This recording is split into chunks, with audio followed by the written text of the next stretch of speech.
Hello and welcome back to another episode of the Eden Road podcast, where on today's show we're going to be previewing the game at Spurs on Saturday. Joining me for that preview is Flav of the Fighting Cock and TalkSport now, I believe. Flav, how's that going? Yeah, a little bit of TalkSport, yeah, and Sky Sports, if you want to go into it, and the overlap. Yeah, I've been busy. How is it? It's it's great. It's great. It's fine. It's a privileged place that I find myself in, where I get to talk about football for a living. So yeah, man, all good. What are you on TalkSport? Are you like strictly the Spurs guy, or are you like presenting shows, or can you tell me? Definitely not presenting shows. Like it takes a long while. They got to trust you. They got to know who you are, and you've got to perform to a level that they expect. Not that anyone said this to me, by the way. It's just this is my understanding. So you generally get brought in to do TalkSport 2, or generally you get brought in to do Talk Spurs, and you might go on and do 10 minutes, something like that. And then they'll bring you on to TalkSport 2, and you'll do a couple of hours in the studio. But that's quite, I guess someone has to vouch for you because they don't know who you are, and it's their brand and whatnot. So, and then eventually you get opportunities elsewhere. So you just got to get in there and graft if that's something you even want to do. So yeah, that's sort of how that's worked. Good stuff, mate. Good stuff. Sounds really exciting. Before we get going and get into the pod, remember to drop a comment down below, subscribe to the YouTube and Spotify channels, and also give us a follow on our socials. That's at the Eden Road on Twitter and at Eden Road Pod on Instagram. Also, if you haven't, go check out the Man City full-time tactical debrief, which is on my personal channel at Mike Live in 5, for a full breakdown on the chances, some of the tweaks that we should have made during the game, some of the tweaks I hope we make going into the Spurs game. But on to the Spurs game, Flav. We were just chatting before we started recording about how I don't want to talk about the North London derby as much as we maybe would have if it was a bit earlier in the week, but I think it is probably the natural place to start. Talk to me about that game, just like concluding. I think there's a few things really. I think, obviously, you can't come away from losing a game against Arsenal and not be frustrated or upset to some degree. But I think what you saw was an absolute masterclass from Arsenal defensively. I think this has been talked about a lot during the week, that their game plan was to allow us to have possession and probably counter-attack what we were trying to do, hit us on the counter-attack and exploit the amount of space. But that didn't really happen through the 90 minutes. It was actually more about disrupting Spurs and game management and an element of, kidology about how they went about their game. This wasn't a result that we used to experience when Arsene Wenger was in his pomp, where they would just come to Tottenham and tear us open. It was a different way. It was much more pragmatic and sensible, and it was about ensuring that they came away with 3 points. In terms of the quality of chance that both the goalkeepers had to face, it came down to one header, one set piece, and we know how good they are at that. But in the balance of play, a draw would have been a fair result, I think. Apart from obviously losing to Arsenal, which, regardless of the subtext of the game, is always going to be an issue. I didn't come away from that looking at the performance going, we have any major issues, really. They're just so good. Gabriel and Saliba, and then you got Jorginho and Partey sitting in front of them, and they're just so hard to break down. They're so professionally set up, and they've conceded 1 goal in 6 games this season. That's incredible work. So that's what we were up against, and we couldn't find a way through. And it's just another game, really. You mentioned how the players that came in for Arsenal, and Partey and Jorginho, and they were still so solid. And there's been, I think, maybe a little bit too much kind of over comparison between Arteta and Ange in the fallout of it, because Arteta's going into his 5th season and Ange is in his 2nd. Yeah. So, but that's just what they do, isn't it? That's just how people discuss it. They don't look at the in the way that we would look at it. They don't look at the kind of context of a game and the position. There was the pressures, if there are any really, that are on Ange at the moment. It shouldn't be even remotely similar to the pressures that Arteta was on at the equivalent time when he was at Arsenal in his first 2 seasons. We know that he finished 8th twice. We know that he finished 5th and outside of Champions League places in his 3rd season. So, and there were Arsenal fans out there that were calling for his head. We'll all remember it, right? but they didn't. They stuck with him. They believed in him, and you're seeing the fruits of his labours now, but also the opportunity and foundation at which he was allowed to operate, and so Ange should be given the same balance and same room to operate. Yeah, I was gonna probably not now, but I was gonna talk about maybe Ange's pre-match comments, because I did a TikTok on it and I didn't really understand them. To be honest, I wondered what the Spurs fans thought of it, because I was going through the replies when Sky Sports News put it out, when you're saying we don't view this game any differently to any other game. We want to win every other game. But I was thinking, I think all the replies were like, yes, this is a winner's mentality and stuff like that. But I wondered what the Spurs fans thought of that kind of sentiment going into the North London derby, which obviously is a big game for both teams. But I don't know. What did you think of the comments before the match? Didn't think of anything of them. We didn't even discuss. Didn't even come up in the running order for the Fighting Cock. Really? Yeah, this is the way of. I mean, bearing in mind, we're listening to him week in, week out, right? Yeah. We know there was nothing surprising by what he said. That's all he's maintained. No matter who we're playing, we're going to play our way. And one of the criticisms of him was that that perhaps he isn't reactive to other teams, and he is dogmatic in the way that he wants Spurs to play, and any team that he's managed wants to play. So that's. So it wasn't surprising. I know there was a few people out there, content creators, that did make content around it, and I understand it. But from his perspective, in the same way that he saw the Manchester City game as, last season, as one that he wanted to win, and no Spurs fans out there wanted us to win because of what it meant for Arsenal. You don't want your manager going out there going, no, I understand the fans don't want us to lose, us to beat Manchester City. So I'll ensure that won't happen. That's the last thing you want your manager to say. So he's never been about that. He's not. We can't expect him and don't want him to understand the whims and traditions of the Tottenham fan base. That's not what he's here for. He's there to win every single match, and he sets up. You don't want him to be emotional. Do you want him to? I wouldn't want my managers to be emotional going into a North London derby. You want him to be calm and reserved. Mm-hmm. And the winning mentality does exist to a certain degree, because he's saying, I want to win every game regardless of the opposition. If he wanted to be pitch perfect, he would go, yeah, we understand the player, what this means to the fans, and the gravity of the situation. But he was still said the same thing. Yeah, we want to win this game, and so he did. Yeah, there's a growing furore around Ange Postecoglu at the moment. And I think it's probably a kickback from the massive amounts of positivity that he experienced last season. I think it's a bit of a non-story. Okay, let's talk about the League Cup result, because it was a much-changed team, and obviously get the win in dramatic circumstances. But was it good to see the likes of Archie Gray, Bergville started as well? How did they get on? I know Brennan Johnson came under a lot of criticism against Arsenal. How did he get on? Yeah. Kind of summary of that game. Yeah. I mean, it was a terrible performance. Coventry were excellent and deserved to win the game.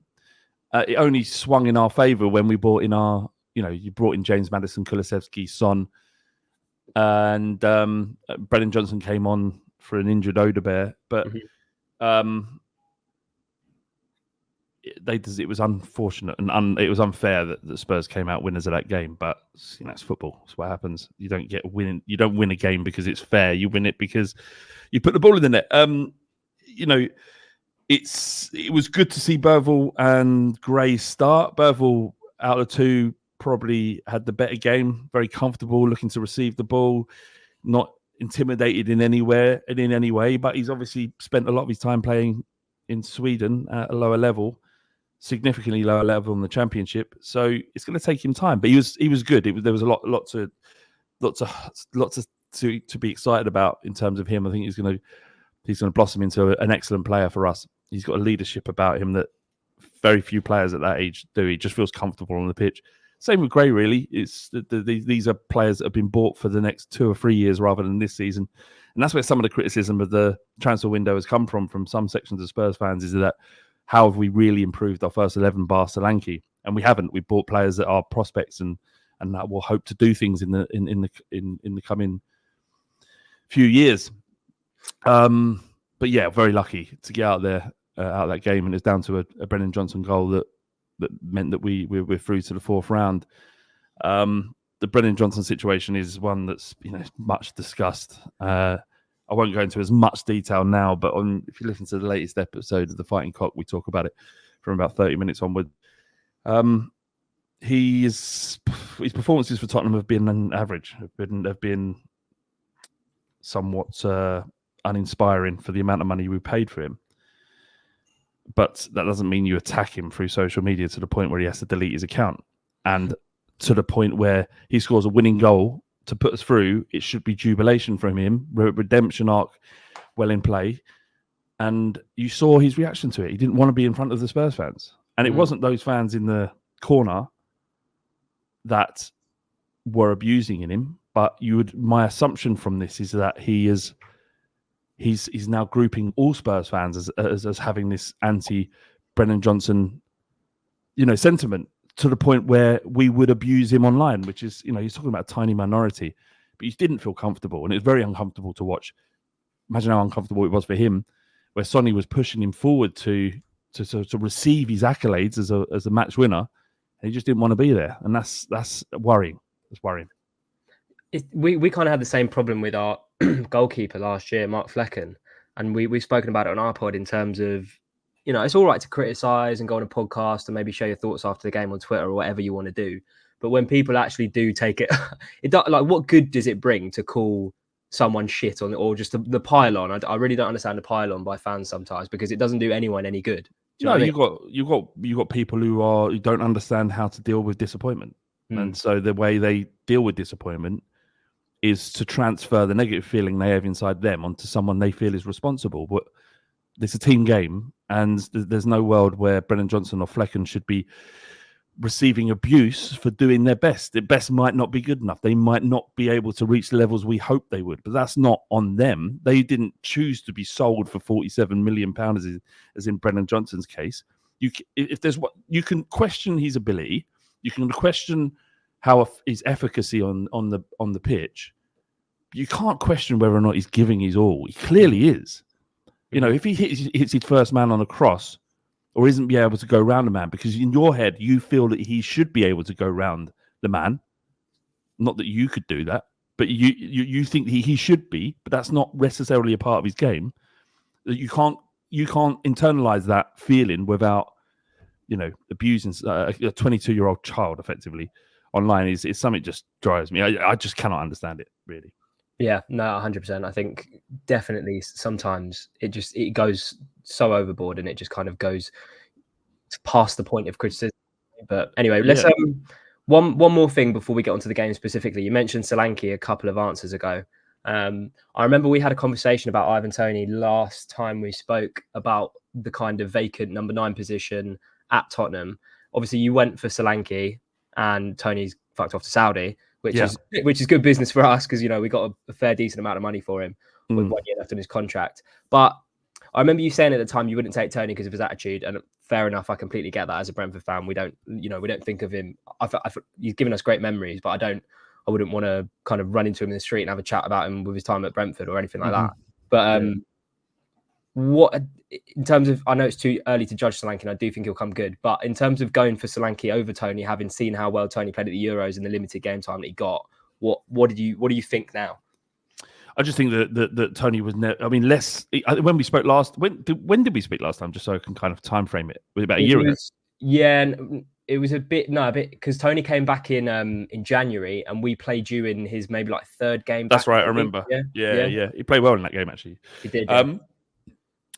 So I think as it transpired, there's a reason why someone as good as Ivan Toney is now playing in Saudi Arabia, and it's not down to his ability on the football pitch. It's down to how he chooses to conduct himself. And it's been much reported that he had a meeting with Arteta that went horrendously.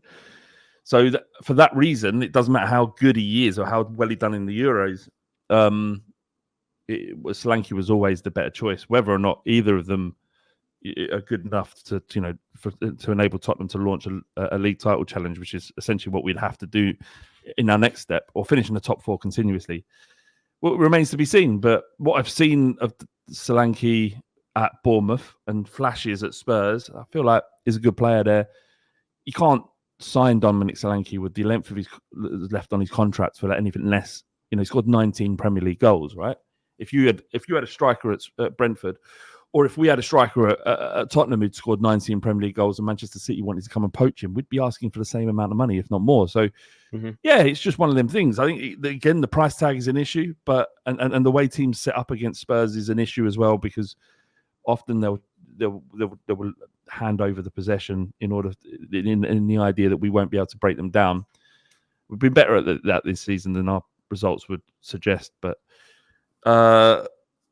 yeah, I think time will tell, but I'm confident Solanke was the right choice. I think as well with Solanke, if he doesn't hit the ground running, which he hasn't really. I mean, he's only played 2 games, he's not scored yet, but yeah, he's been injured. Yeah. You're always going to get fans that go, well, he came from Bournemouth. Or it would be the same if you signed Sonny. He came from Brentford. He'd only had 1 good season in the Prem and that kind of stuff. But when you think about it from a kind of wider lens, it's so fucking hard these days to get a striker who's ready-made to come in and score goals. You look at like someone like Højlund or Darwin Núñez or people like these who really have come for big money from a more established club per se, or bigger clubs, and they still struggle. So it's always going to be hard for Solanke to kind of get going.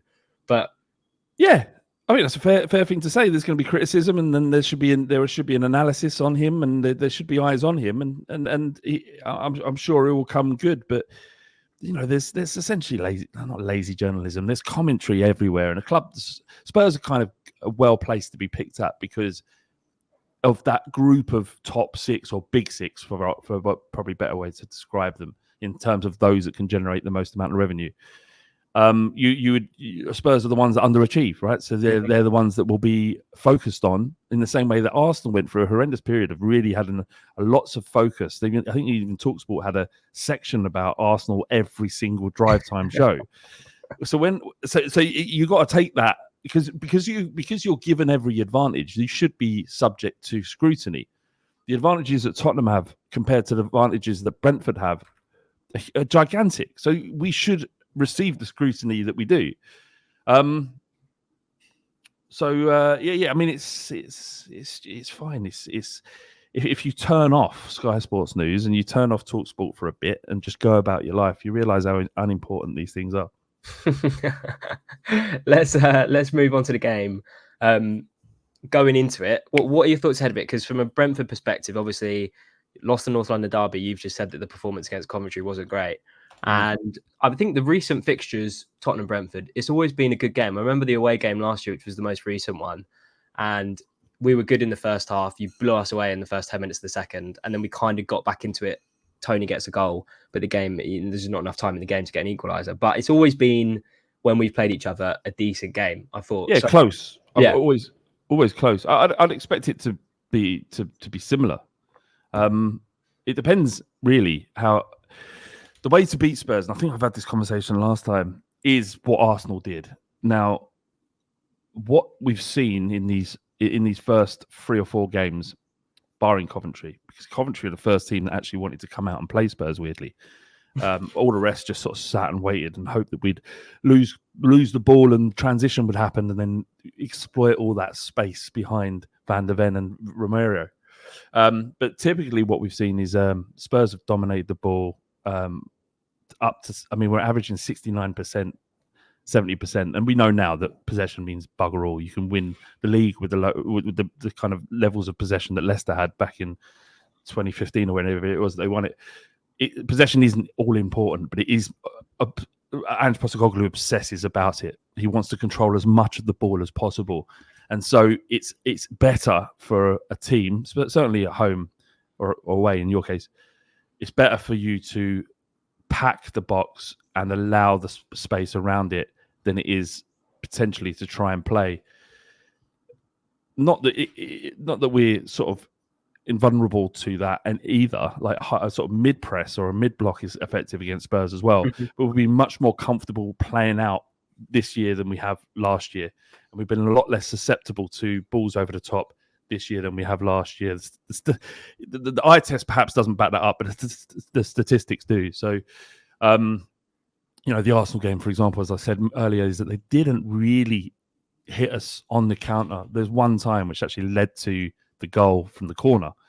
But it isn't something that we have to worry about as much. Now that we're talking about a size pool of 4 games. So it could be that it's nonsense what I'm saying, and we're still very vulnerable on the break. But defensively, actually a bit better than we were last year. Thomas Frank is an impeccable manager, and unfancied, perhaps underrated, and unfashionable. Because not sexy. It's the way he is, right? The way he conducts himself and the way he speaks is very sensibly and to the point, and he just goes under the radar. And I think that he's a better coach than that for sure, without question, actually. So it's going to be a difficult game. Is Wissa out?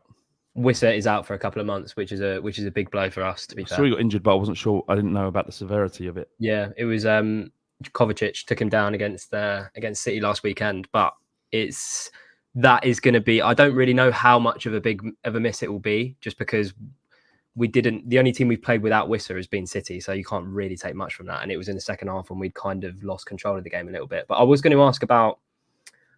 You mentioned that Coventry are the only team this season to kind of actually try and play against you. And we went to City last week, and in the first 20 minutes went man-to-man on the press and I watched it. Were outstanding. Genuinely, yeah. we were unbelievable. We could have been 2 or 3 up in that first 20 minutes. And so what I was wondering was how would that go if we tried that tomorrow? Not tomorrow, Saturday. Yeah, Saturday. If you can do it against City, you can definitely do it against Spurs for sure. But you'll be giving up opportunities to Tottenham that we wouldn't normally expect to be given. Mm-hmm. And it's about then whether or not our front three can convert. And we haven't been great at that. But generally, we haven't been given space to do that either. So, look, I'd like to see it if you went man for man, because it would mean a really open, exciting game.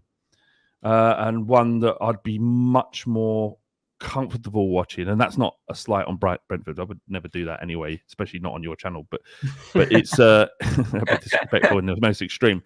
But you would see a more open, interesting game. Whereas for Spurs, a lot of it's been, playing sideways football, looking for jinx in the defence of whoever we're playing and trying to create opportunities that way. Whereas if you're going man for man with Spurs, that would be an exciting game. You'll definitely get opportunities because of how weighted we are to getting the ball in the opposition's box as possible.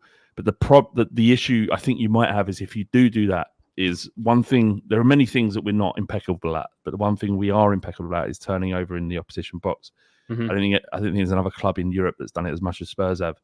It's incessant and it never stops. And losing the ball or forcing error in the defence or the midfield has been one of the very positive things about this season. So it would be interesting. I hope you do. I hope it'll be a fascinating game if you do, and it would show you the type of mentality that's existing in the Brentford setup, because they believe they can play with anybody, and you proved that last week with Manchester City.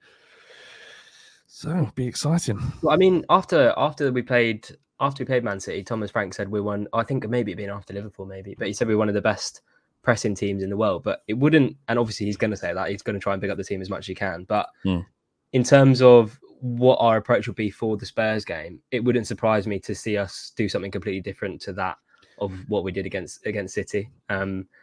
Purely because I don't know. Maybe I don't know. It feels weird to say that maybe Thomas Frank feels that City are there to be got at high up the pitch, but a team like Spurs, who under Ange last season, I remember so many times where you'd be knocking it around and you're basically defensive third, right near the corner flags. You get out of it and you're on the counter immediately. And there's didn't we also? Yeah, we are good at that. But didn't we also literally pass? Didn't a doggy in that game we played last year? We passed it back. Yeah. The doggy just passed it straight back to Tony. Had a one-on-one. That's it. Yeah. So no, look. There have been times when we haven't been able to play out. Right, there've been times where we've been put under pressure and the ball's gone out for a throw in, and we can definitely got out that way. But that is the way we're going to play, regardless of how well you press or you sit on the halfway line. When we have the ball in the final third, it'll be short. It will very, very. I'll be surprised if any balls go long, unless there's absolutely no choice. The difference, though, what we didn't have at all last season, and it may be a change in things, is that Dominic Solanke is pretty good at holding the ball up. He's relatively good in the air, and if you can hit him, there will be an opportunity for us to play on a transition, which we haven't really exploited at all. Like I say, against Arsenal, that we saw some semblance of that in the first 15 minutes or so, but generally we weren't able to do it. We had no one target. Like, you had Son at number 9, who isn't going to win a header against Pinnock. It's just not going to happen. So it might be different, and we may not insist on playing out from the back in the way that we had done previously. Everything I know about Ange Postecoglu mean that we probably will, but yeah, it'll be interesting to see that. Last one from me, Flav. Who in the Brentford team worries you? Who would get into the Spurs team, if that's too big of a question to ask? Bryan Mbeumo's been on fire this season, so I'm expecting you to say him. But who? Yeah, else? Is it? Look, I mean, I can't profess to say that I've watched every minute of Brentford, so I can't honestly tell you the answer. But I know Mbeumo has. And what? Tell me, where have you deployed him on the right hand side? Yeah, well, when we play in a back 4, he's on the right. But when we're playing in a back 5, he starts up front with Wissa, and those two, I mean, against City, they're frightening. But this is the thing. I'd like to think that he, in terms of the way Spurs play, we might have a bit more freedom in playing a 4. But from what I know of Thomas Frank, the same way what you know of Ange Postecoglu, he'll always set up in a 5 against the bigger sides. So it will be really, yeah. I mean, I remember Mbeumo, enjoying his time against Spurs, several times, like hitting on the break and perhaps not delivering in the way that he should in the final third, which would be, he'd fit right in at Spurs, because that tends to be how our forward line operate as well. I would say, look, based on his performances, I'm gonna have to take your word for it, but Brennan Johnson is. There's reasons why he's been targeted, and I'm not saying, like, as I've already expressed in this podcast, I'm not saying that this should be the case, but his performances have been underwhelming. So you'd think on that right hand side we could do on someone like Bryan Mbeumo for sure. I think I remember Mbeumo scoring twice at Spurs, but I think it was one of the last days of the season, and he was playing against Ben Davies, and I think he just tore him to shreds in the second half. But I want to say that a couple of seasons ago. But we will be up against a doggy and Van de Ven on that left hand side, injuries permitting, and if he does play on the right, and a doggy isn't the greatest defender on earth. He's not. His main role in the job for Spurs in this current tactic that Postecoglu employs is to get forward and hurt by progressing the ball rather than being solid defensively. So I think if you do come forward and you do press, it will be a very interesting game, maybe a high-scoring game. Perfect. I think that'll be a good place to round off, Flav. The Eden Road podcast will be back next week with a Spurs full-time show. And also remember to subscribe to my personal. I've just started that. I'm going to be doing tactical debriefs after every single game, plus special videos as well. That's at Mike Cliven5 on YouTube as well as TikTok. Remember to drop a comment down below. Subscribe to this YouTube. Subscribe to our Spotify, 5-star rating, all of that. And also follow us on the socials at the Eden Road on Twitter and at Eden Road Pod on Instagram. Flav, as always, mate, absolute pleasure. Just quickly, can I just push the Football Between the Lines, the new podcast I'm doing with Dan at HLTCO on Twitter. You're probably known for that, but we've started a football generic podcast. So while I'm sure you don't want to listen to the Fighting Cock unless you batter us at the weekend, I have a podcast that's just generally about football. Yes, Football Between the Lines on wherever you get your podcasts. Cheers.